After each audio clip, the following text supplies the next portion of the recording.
بارك الله بجمعتكم وسائر أيامكم وأبعد عنكم وعن أهلكم وأحبابكم كل سوء وحفظكم بما يحفظ به عباده الصالحين وأسعد قلبكم وملأ بيوتكم بالسكينة والستر والأمان.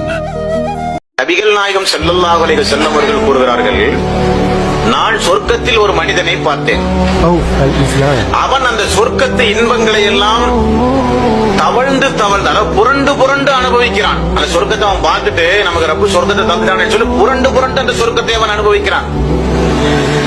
இவ்வளவு சந்தோஷமாக அந்த சொர்க்கத்தை அனுபவிக்கக்கூடிய அந்த மனிதனுடைய நற்கம் எந்த செயலின் மூலம் அந்த சொர்க்கத்துக்கு போனார் அல்லாஹ்வுடைய ரசூல் சொல்லும் போது கூறுகிறார்கள், வீதியில போகும்போது ஒரு மரத்தினுடைய கிளை மக்களுடைய தலையில் பட்டு இடையூறு எடுத்து கொண்டிருந்தது.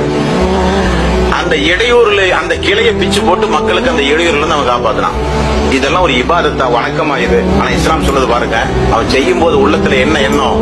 மக்களுடைய இடையூறுகளை போக்கும் போது அல்லாஹ் நமக்கு கூடி தருவான் நினைச்சான். பாத்தீங்களா, அந்த நினைப்புக்கு ரப்புல் ஆலமீன் கொடுத்த பரிசுதான் சொர்க்கத்துக்குள்ள போன்ற ரப்பு சொல்லிட்டான்.